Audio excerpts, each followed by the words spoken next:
Hey, what's up, guys? Welcome back to my channel. Welcome to the sixth part of the first Star Trek marathon.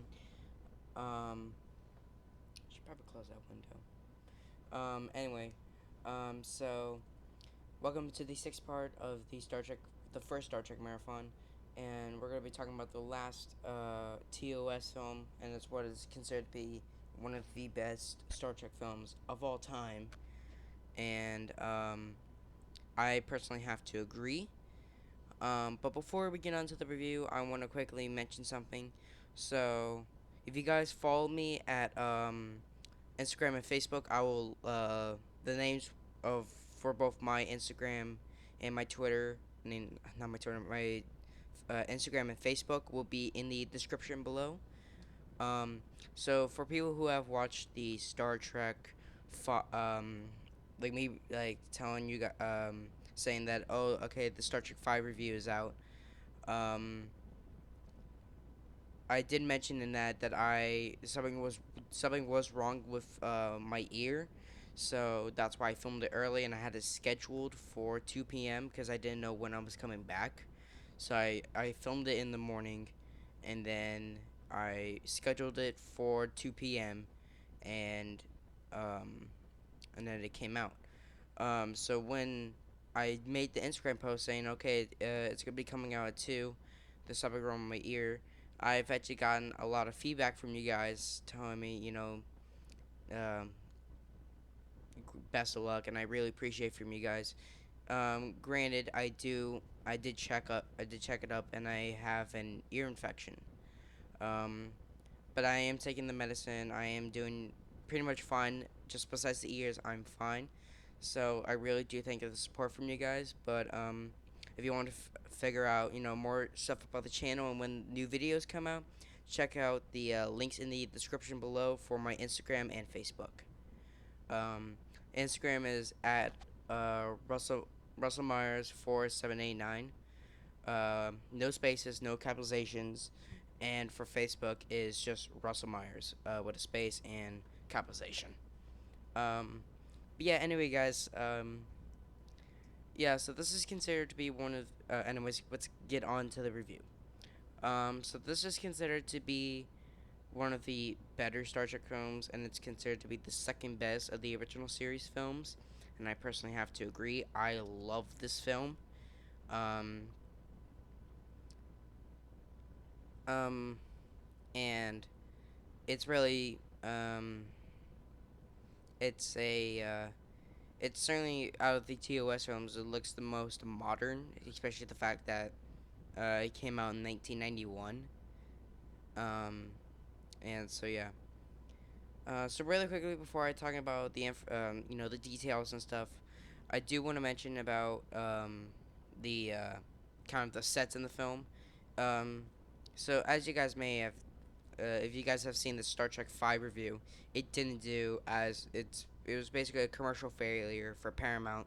So when they requested to do Star Trek 6, I just dropped it. They gave them time to do it, but they didn't I think they gave them they gave him like $27 million, so they couldn't really build sets. They could build sets for like the new like the planet and stuff, but like for like the Enterprise, especially with like you could tell with like some of the I believe like the transporter room and like some of the hallways, you could definitely tell that this was filmed um like on a set because the sets in this look really similar to how the Enterprise D transporter and corridors look from the Next Generation, which by the time of this film in production, which was like 1990, um, they like were on like their fourth or fifth season by this point. Um, but yeah, like new bridge set, but like the corridors and the transporter room and that sort of stuff, it's basically just a redress of the sets from the Enterprise D. Um, and that's not saying like that's a bad thing. It actually could be a good thing, but um, it's really kind of noticeable when you actually research about that, and then you actually watch it again, and it's really kind of noticeable. Um, Nothing wrong with the Enterprise D sets. It's just really obvious that they had a very reduced budget, or like they couldn't really do anything with it. So yeah, let's go into the details. So this film was directed by the fantastic Nicholas Meyer, who you guys may remember from directing the arguably the best Star Trek film, which is Star Trek II: The Wrath of Khan, and I think getting him back to do six was a great idea because he pulled off again a very fantastic film. Uh, this was like I said earlier, this was made on a $27 million budget, and domestically it made 74 million, and worldwide it made 96.9 million. Um, so definitely a significant. This was definitely a success compared to the to Star Trek Five, which I think it was made on like it only like worldwide it only made like 70 million, and domestically it only made like 40 million. So that shows you that this film was good. Um, uh, so yeah, so let's get on to the plot. So Captain James C. Kirk, played by William Shatner, and the crew of the USS Enterprise A are carrying Klingon Chancellor Gorkon, played by David Warner, to Earth to negotiate a peace treaty with the United Federation of Planets. The ship appears to fire on the Chancellor's Klingon vessel, and Gorkon is killed in the subsequent confusion. Kirk and the ship's doctor, Leonard McCoy, played by DeForest Kelly, are arrested for murder, leaving Spock, played by Leonard Nimoy, to figure out who is behind the attack and save the negotiations. So this was made in like the ending part of the Cold War, and I think if I'm correct about this, one of the things that the director Nicholas Meyer described about the film was this was like, what if the wall came down in space between the Federation and the Klingons? And then the only thing they could do was try and negotiate with each other for peace. Um, so, uh, yeah, and I think this really is successful in that, and this is how like you really need to watch this film before you watch TNG, um, because certain events from like this film kind of progress into like the next generation and the generation films. Um, Especially with the fact that now the Klingons are allies, and like in the first season of TNG, if you like, because Star Trek 4 came out in 86, and then the first season of TNG came out in 87. So you go from, in Star Trek 4, the Klingon, like, the main Klingon in the, talking about James T. Kirk, is like, there should be no peace as long as Kirk lives. And then all of a sudden, the first season of TNG, and all of a sudden we have a Klingon on the bridge. Excuse me? Um, and this film, like, really kind of sets the ground for, like, TNG and Deep Space Nine, to kind of set up that the Klingons are allies with the Federation. I think that's a very good job, and it also um, it kind of goes back to like Star Trek 3 to because obviously Kirk has to bring Chancellor the Klingon like Gorkon to Earth, and he, if you guys may remember from Star Trek 3, he hates the Klingons because they murdered his son. So this is like, I need that, like, this is a trying to get over like your emotions kind of film, and I think it really pulls it off. Especially with the fact that William Shatner pulls off the scene so well, like especially after when they first start, when they leave Space Dock. There's a great scene where he's doing a captain's log, and he goes into kind of this great monologue about how like he doesn't trust the Klingons, and he will never will because of the death of David. And I think that's a very good job. Which basically, that that recording of his captain's log is kind of like the main thing throughout the whole film, because the new well, might as well talk about the cast before the new characters before I get onto that, because that would be technically classified as spoilers. Um, so we have Christopher Plummer as General Chang, and I don't know about anyone else when they watched this for the first time, but when I watched this film for the first time and I saw General Chang, I don't know why, but for me, he was set up like he was the villain. Like I could definitely tell. Um, I think he really pulls it off. And the only other film that I really remember him from is the 1980 classic Summer in Time, which I do want to get to reviewing at some point. Um, he also plays the villain in that, and I think in this film he plays a way more over the top role, but I think it's honestly a really kind of funnier performance compared to Summer in Time, where he just kind of seems more like a jerk and a douche. We got Kim Cattrall as Lieutenant Valeris, who plays a significant role in the plot for this film. And I only really remember Kim Cattrall from a film that she did after this called Split Second, um, which, ironically enough, is getting a Blu-ray release in North America um, in like August, which I do really want to pick up because they are from the same company that did. If you guys may remember, like a long time ago, I did an unboxing where I got Lionheart from like MVD Collection, and they are the people who are doing this Split Second Blu-ray, and I really want to pick that up. So I guess we'll see what happens in terms of that. But really, I only remember her from Star Trek 6 and Split Second. Apparently, she was also supposed to have a role in Star Trek 2 as because she was originally supposed to be cast as Savick. Um, but I don't think she was. I think she was working at a TV show at the time. I'm not exactly sure, but something that like she wasn't able to get the part at the time, so it obviously went to Kirstie Alley, and I think it worked in that film's favor.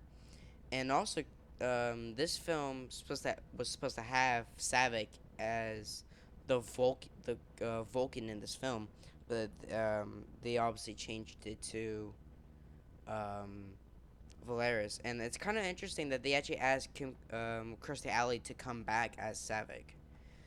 Um, but honestly, if it was Savick, I don't think the things that happen later on in the film, which I will discuss later, would really be any better if it was Savick.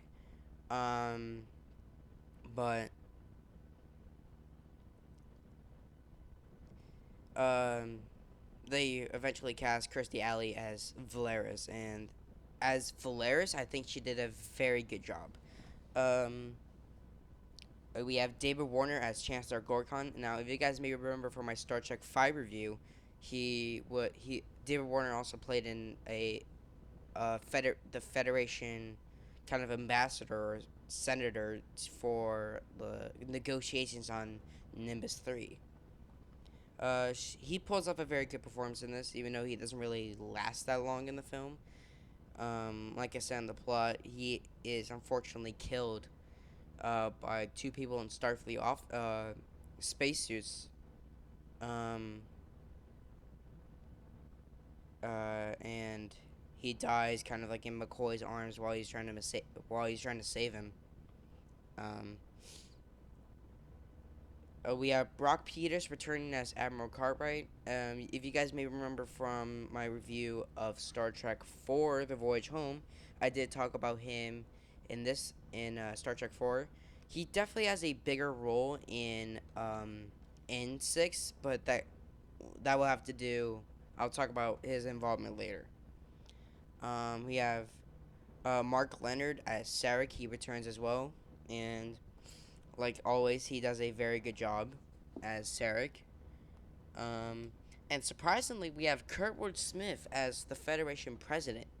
Now, Kurtwood Smith is a very popular actor. Um, he gets mostly cast as villains, but every once in a while he does get cast as a good guy. like in this case, and I think he does a very good job. the The role I can remember him most at the top of my head right now is from a film called Fortress, which ironically came out a year after Star Trek Six, and he played the villain in that. And I do want to talk about that at some point, but I just have to get it. I just don't know where. Um, and we have finally we have Michael Dorn as uh, Colonel Worf. Um, yes, I did say Colonel Worf. So might as well mention this now. This is my fun fact. So did you know that Michael Dorn plays Colonel Worf in Star Trek Six, even though he is the grandfather of Lieutenant Worf from TNG. So yes, in this film, Michael Dorn does make a few appearances in this film. One in the trial scene. I believe he's the defendant for Kirk and McCoy, I believe. And then in the director's cut, which I don't think it's on this Blu-ray. I'm not sure. I haven't checked it out. Um, but in the director's cut, there is a scene where after uh, Kirk saves the president, and the Klingon who is about to shoot the president gets killed by Scotty, who breaks down the door and just shoots him, and he goes flying out the window and he lands. Um, One of the other admirals and Colonel Worf come up to him, and Worf goes like, "This is not Klingon blood because it's like red." And obviously, earlier in the film, when the two Starfleet officers come up to shoot the Klingons, their blood is like violet, not like red.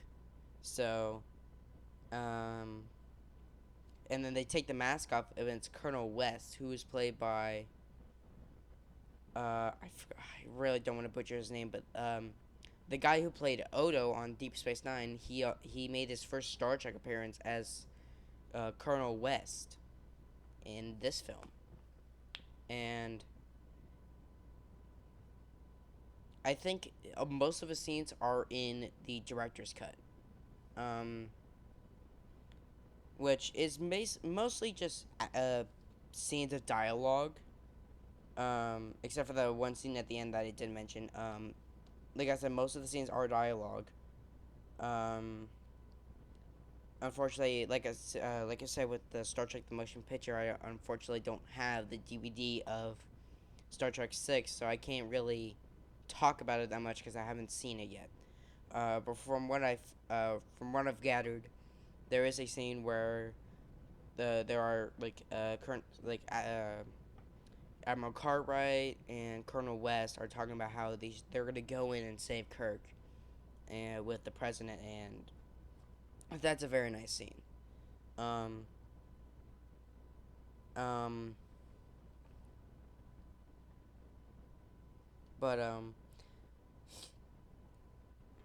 but yeah, the original cast comes back and they're all great, and I guess might as well talk about what I was gonna mention earlier. So spoilers, everyone, spoilers. Um, so after Kirk and McCoy are rescued from an attempted murder from Klingons who caught them while they were trying to escape, and um, so after they get beamed up to the Enterprise, they confront um, they find the bodies of the two kind of people who went onto the Klingon ship earlier and killed all the Klingons. Um, and they claim that those people are in sickbay and they're recovering. So all of a sudden, you see this figure in a Starfleet uniform come up and try and shoot one of them, and then the body moves in the bed, turns on the light, and it's Spock, and the Starfleet officer with the phaser is Valeris, and it basically just says, yeah, yes, she is a part of the plan, and so they confront, they take her to the bridge, and confront her about what's going on, and she mentions that like there were certain culprits. Um, they were um, like the basically everything that was going on. So and then Spock does the mind meld with her and gets the names of Admiral Cartwright, General Chang, and the Romulan ambassador. Um, and I think that's a very good scene from all the actors because they have to pull off this like very intense moment, and I think they do a very superb job about that. Um, uh, the ending is probably my favorite scene in the whole film because it's a very nice goodbye for the original cast. Granted, William Shatner returned for Generations along with Walter Koenig and James Doohan, but I'll talk about that later when I get to Generations, which is surprisingly the only one I haven't seen out of all the films, but I'll get to that later. Um, but it it's a very nice goodbye. They say bye to the crew, the Excelsior, who is captained by Sulu, um, and they say goodbye to them. And Uhura gets a message from Starfleet saying they need to go back to space dock because they're being decommissioned. And my favorite line in the whole movie is when Chekhov goes, "Course heading, Captain," and Kirk sits down in a chair and he just goes, "Second star to the right," and straight on to morning. And that's a very nice goodbye. And if they didn't return, if William Shatner didn't return for Generations, I think that would honestly be the best goodbye from um, from Kirk in the whole series. But unfortunately, he did return in Generations, and he did receive a worse payoff, which I will talk about when I do get the Generations. Um, but and then the end, like right before the credits, where they all the main cast members have their signatures, is very very nice. And um, so yeah, and really quickly, I want to talk about the visual effects for the film. And luckily, Industrial Light and Magic did return for this film, and the effects are fantastic. Especially if you compare it to like Star Trek Five to this is way better because at least the Enterprise isn't jaggy as like all hell. It's like when it goes into warp speed, but this one it's all nice and smooth because it's ILM. They did Star Wars. They did all these Star Trek films. Well, I know they did all the besides five, obviously. They did all the original series films. Did they do the Next Generation films? I know they did Generations. Um, I don't know. I'm gonna have to look into that. Um, ooh, I almost lost you again. Um, but yeah, they from what I've heard, they cleaned off the models from like Star Trek 3. And then they refurbished them, and that's how they look today. And obviously, this is the final film with the Enterprise A, and I think I don't know if Diamond Select actually made a paddle damage version for the A. Um, I know they did one for the B for Generations, and I don't know if they did one for this one where it's like the hole in the middle and stuff. Um, but I guess I have to look into that. Um, and the music was composed by Cliff Idleman, which I never really heard of before, besides from this film. And as a send off to the original series, I think he does a fantastic job with the music. It's a lot more darker than the first five films. Um, uh, I think the only really uplifting moments were like the like obvious or like the ending where like Kirk after giving his speech, everyone starts clapping, and then obviously the end with like the Enterprise and the Excelsior like at the same time. Um, So yeah, this was released on December 6th, 1991, and this is considered to be one of the best Star Trek films of all time, and I personally have to agree. I'm gonna give this film a 9 out of 10. It was just shy of being perfect, but obviously you can't beat Star Trek 2. Maybe someone has this over Star Trek 2. I don't know, but if that's the case, why should you have a problem with that? This is still both of them still great movies. Um, if you put Star Trek Insurrection at first and then you just put all the good ones at the end, then you are insane.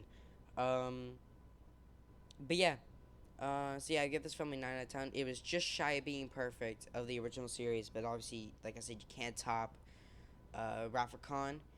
And so yeah, so that was pretty much it for the original cast. Except for, like I said, Bill Shatner, Walter Koenig, and James Doohan, who all returned for Star Trek Generations, which I have all of them in this collection right here. So, hope you guys enjoyed this video, and tomorrow I will be doing the Star Trek Generations video, which will be the final part of the first Star Trek marathon. And then Saturday and Sunday will be the first part of the second marathon where I'm going to be talking about First Contact. So, yeah, so I'm actually going to be doing might as well get this. That goes that. Um, I am going to do. I am going to watch Generations because, like I said, it's the only one that I have not seen yet. Let's pick up the Enterprise. So I've seen, like I said, I've seen all of them except for Generations. Um, so, so yeah. Hope you guys enjoyed this video, and stay tuned for tomorrow, where I'm going to be doing Star Trek Generations. So, live long and prosper. Out.